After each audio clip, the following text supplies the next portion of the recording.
Cirolu. Yo mas. Gas. Dari hati ke hati berbagi informasi. Saatnya kau bongkar Podcastnya GKJ Karangbendo. Hai, kembali lagi di Carboncast, podcastnya GKJ Karangbendo. Halo Mbak. Halo Mas Yusa. Oke. Mungkin bisa dikenalin dulu nih siapa namanya. Saya Rita Triani dari wilayah timur.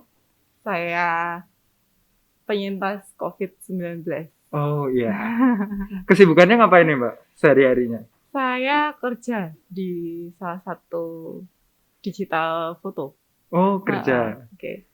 Berarti PPKM gini tetap ada kegiatan kerja ada gitu ya? Ada. Cuman mungkin kalau di foto otomatis event-eventnya pada kurang ya? Iya bener banget. Ini memang udah PPKM, sepi juga kan. Nggak ada event, nggak ada cetak foto gitu.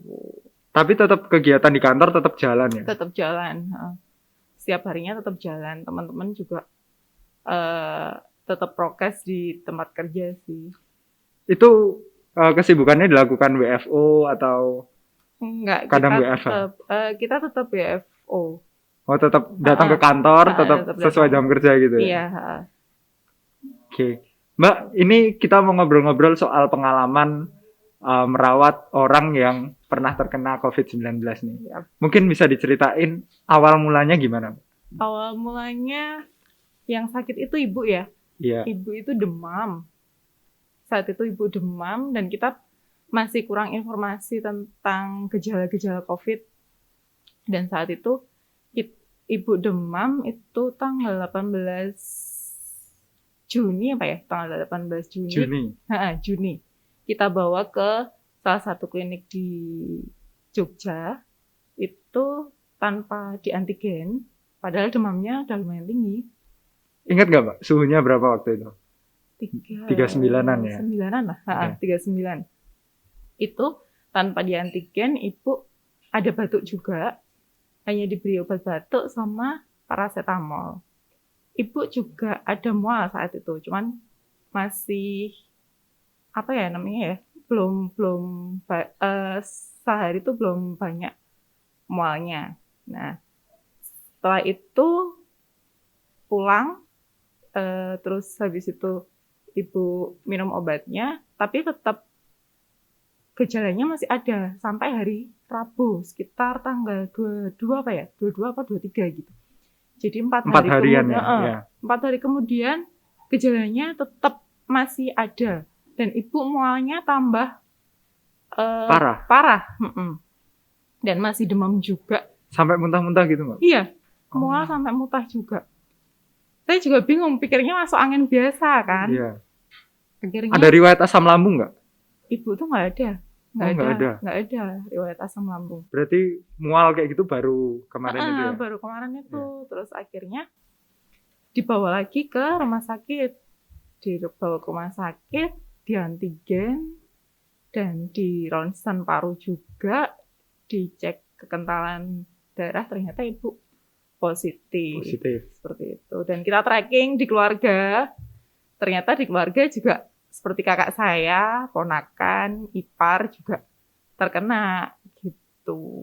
Cuman taunya kalau ponakan ipar itu kena setelah ibu dari rumah sakit itu. Iya. Sebelumnya berarti nggak ada informasi atau nggak ada kabar-kabar Nggak kalau ada informasi. Oh. Kita cuma pikirnya hanya batuk biasa. Kakak ipar kan batuk, Iya. terus ya dipikir batuk biasa, minum obat batuk seperti itu. padahal tinggalnya di mana itu? Deket Kita satu rumah, jadi Tinggalnya deketan satu rumah, gitu. ya? Satu rumah cuman nggak ada kabar, nggak ada informasi nggak ada kalau informasi. ternyata menderita COVID gitu ya. Iya, dan kita juga masih sedikit banget informasi untuk gejala-gejala COVID yang ada baru varian ya? ini. Iya. Jadi ada mual, ada pusing juga seperti itu. Sesek gitu juga pasti dirasain ya. Iya. Cuman aku mau tanya nih Mbak, kan awalnya dibawa ke klinik. Iya. Di klinik itu nggak disarankan untuk antigen? Tidak. Nggak ada saran, oh Mbak ini kayaknya lebih baik kita lakukan proses antigen nih, dirujuk ke rumah sakit mana atau dikasih saran tes PCR di laboratorium mana gitu nggak ada ya? Enggak, di klinik itu enggak. Hmm, Hanya diberi obat aja lah. berarti seperti itu. penanganan pertama aja ya di klinik Iya, itu, cuma dikasih betul. obat standar gitu ya. Iya. Tapi malah parah, dibawa ke Mm-mm. rumah sakit dan ternyata setelah di tracing ternyata orang rumah sendiri. Iya, betul. Ketika dibawa ke rumah sakit, nggak disarankan untuk mondok. Waktu ibu dicek di rumah sakit, semuanya bagus. Paru-paru juga bagus, kekentalan darah juga bagus, dan akhirnya ibu disarankan untuk isolasi di rumah. Seperti itu. Nah, Sehari itu langsung suruh pulang isolasi ke rumah. iya, langsung. Jadi kita datang itu sekitar jam pagi ya, jam 9, ibu. Setelah itu masuk IGD, lalu jam 3 kita pulang. Tapi kita diberi obat untuk lambungnya ibu, karena ibu ada mual, terus ada paracetamol, lalu juga ada vitamin untuk ibu, seperti itu. Ibu memang di rumah itu pisah kamarnya sama. Iya, bisa. Oh, jadi penerapan awalnya nih, Mm-mm. ketika pulang dari rumah sakit, kan pasti banyak hal yang perlu disiapin untuk isolasi mandiri. Iya. Seperti kamar mandi harus dipisah, Iya. terus peralatan makan dan lain-lain. Itu prepare pertamanya gimana? Aku pertama jujur aja panik ya. Aku Ya, nggak sendiri tahu harus karena gimana kan ya. aku sendiri panik karena aku nih yang aku sehat nih, aku kan gitu. Dan di rumah itu pada sakit. Dan awalnya aku pikir berarti ini aku yang harus keluarkan sebenarnya. Iya. Tapi aku di situ memang aku pengen merawat ibu nih sama keluarga kakak kan. Terus akhirnya saya yang di kamar mandi terpisah dari mereka seperti itu. Dan untuk kelanjutannya ada, puji Tuhan kakak itu ada di rumah yang nomor 2. Jadi mereka langsung lapor ke Satgas GKJ Karangbendo. Oh, yang lapor dari kakak ya? Oh. Jadi aku udah sibuk ngurusin ibu, jadi kakakku yang telepon salah satu Satgas dan cepet banget mereka langsung ngerespon. Dan akhirnya sore gitu ibu pulang jam 3, jam 5 itu mereka udah datang untuk memberi bantuan. Seperti itu. Terus prosedur protokolnya itu mbaknya dikasih tahu dari rumah sakit atau tahu sendiri atau ngira-ngira sendiri gitu? Kita tahu dari rumah sakit dan aku juga sempat tanya-tanya sama penyintas, teman-teman penyintas. Iya, apa aja yang harus dilakuin gitu ya? Apa aja yang harus dilakukan. Terus kebanyakan teman-teman juga beda-beda sih ya. Ada yang OTG, ada yang bergejala ringan seperti itu. Terus saya juga baca-baca kayak gitu. Untuk dari obat apa aja mbak yang diterima? Untuk obat Banyak ya? banyak. Untuk ibu karena ibu udah usia dewasa, dia memang ada obat seperti antibiotik, sama untuk lambungnya itu sama. Terus multivitamin juga kayak gitu. Setelah itu sekitar 6 hari kemudian atau 7 hari kemudian saya yang tumbang. Setelah merawat itu ya? Sekeluarga udah kena, Mbak Rita belum kena, tapi akhirnya Mbak Rita kena juga ya? Awalnya nyangka nggak Mbak? Nggak nyangka. Atau ada feeling, wah ini gue ngerawat nih, gue pasti kena. Aku sih berpikir positif ya. Saat itu pikirku aku udah prokes, udah cuci tangan, udah pakai masker, dan kita udah terpisah.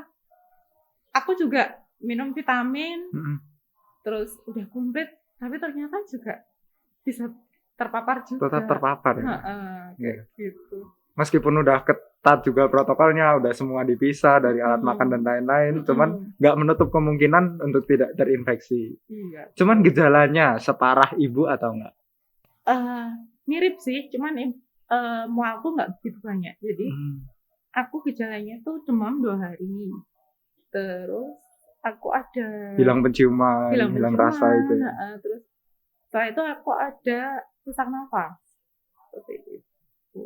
Sesaknya itu dipantau juga nggak pakai saturasi oksigen gitu? Iya. Dipantau juga. Pakai oximeter itu. Kalau boleh tahu dapat oximeter nggak? Atau di rumah nih udah punya nih dari dulu gitu? Nggak punya sama sekali. Kita juga salah satu Satgas juga membantu untuk mencarikan oximeter tersebut karena ibu juga ada sesek saat itu. Jadi pas ibu sesek,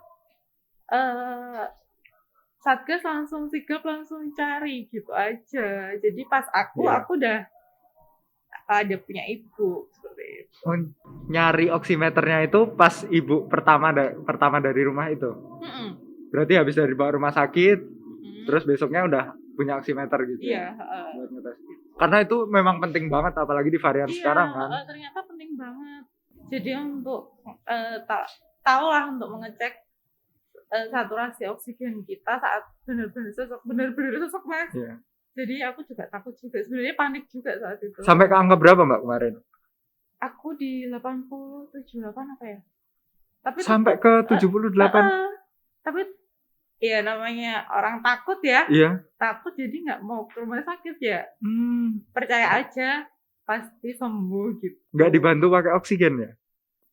Sempat kita beli portable oksigen juga. Oh. Berarti itu dipakai mandiri gitu ya, oksigennya digunakan sendiri. Kalau pas sesek banget baru pakai gitu ya. Jadi setelah kita lapor ke Satgas juga baik banget sih, maksudnya mereka benar-benar membantu dari memantau. Jadi saya sempat komunikasi itu dicarikan dokter seperti itu, terus kita konsultasi online seperti itu. Jadi emang pas saturasi turun, kita sesek, panik, ya jadi ya lumayan membantu lah untuk kita agak tenang. Sempat ada dokter visit ya berarti? Iya, sempat ada dokter visit. Sama dicek semuanya. Dan ketika saturasi di bawah 90 itu sebenarnya kan udah disarankan untuk datang ke rumah sakit ya? Iya.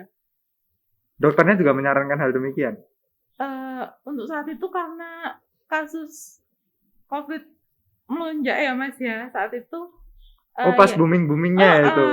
Pas booming-boomingnya, jadi tetap tenang aja Bu di rumah, tetap tenang aja Mbak di rumah, seperti itu. Dokternya nggak menyarankan untuk datang ke rumah sakit gitu? Tetap diberitahu kita posisi tidur seperti ini, biar agak enak, terus posisi duduk seperti ini, kayak gitu. Tadi ada narasumber juga yang datang ke sini. Dia sampai ngalamin saturasi turun ke 65.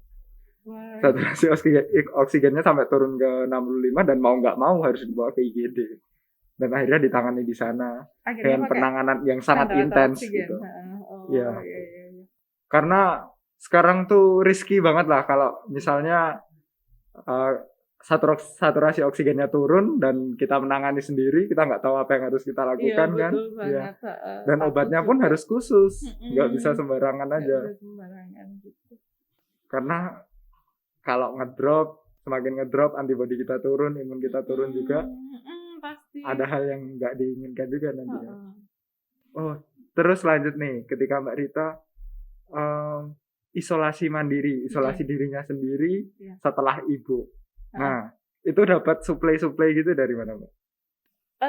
Disuplai dari masyarakat, dapat suplai dari Satgas COVID di DKI Karangmendang juga. Jadi terbantu banget. Jadi terbantu karena saya dan maksudnya kakak lapor, jadinya banyak masyarakat dan Satgas gereja yang tahu. Yang tahu dan ikut membantu juga. Iya, betul. Keluarga yang tadinya Mbak Rita rawat nih, yang tadinya ngerawat, yang tadinya Mbak Rita ngerawat, terus pas Mbak Rita sakit balik ngerawat Mbak Rita juga ya? Iya, gantian gitu ya. Berarti itu lama ya, Mbak? Lama, jadi kita hampir sebulan lebih ya. Sebulanan gitu di rumah gitu aja ya. Ngerasain PPKM ya, beneran PPKM ya, nggak bisa kemana-mana ya. Jadi memang untuk makanan yang dikonsumsi juga kita benar-benar harus jaga juga. Jadi saat kayak gitu memang kita butuh protein tinggi dan kita benar. Kondisinya juga nggak boleh makan sembarangan padahal pasti Iya, pengen banget kan ya pasti Pak. pengen banget micin-micin gitu ya. Merek mie instan gitu apa aja, terus jajanan di luar itu kan pasti pengen juga lah.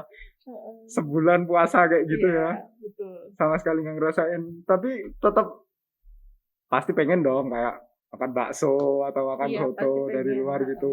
Sempet order nggak Pak? Sempet order karena pengen yang seger-seger katanya. Jadi pesanlah bakso. Tapi kita nggak berani yang sembarangan dulu. Ya tetap yang udah terpercaya, yang kita udah tahu gitu Iya, ya betul. dari mana. Ya namanya lagi PPKM juga, apa-apa susah ya. Kita sendiri nggak boleh keluar, toko-toko banyak tutup. Ya otomatis aplikasi-aplikasi online itu sangat membantu ya. Iya, sangat membantu.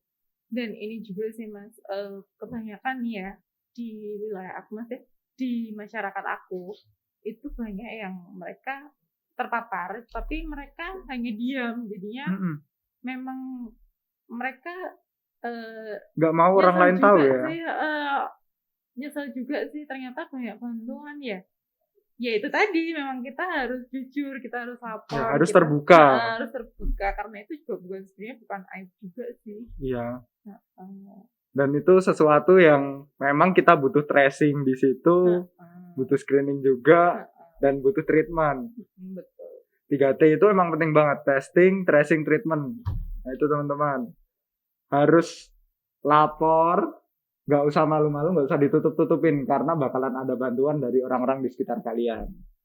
Bener banget kan Mbak? Mas Yosa, bener banget. Iya. Oke, terima kasih Mbak Rita untuk sharing Sama-sama Mas Yosa. informasinya.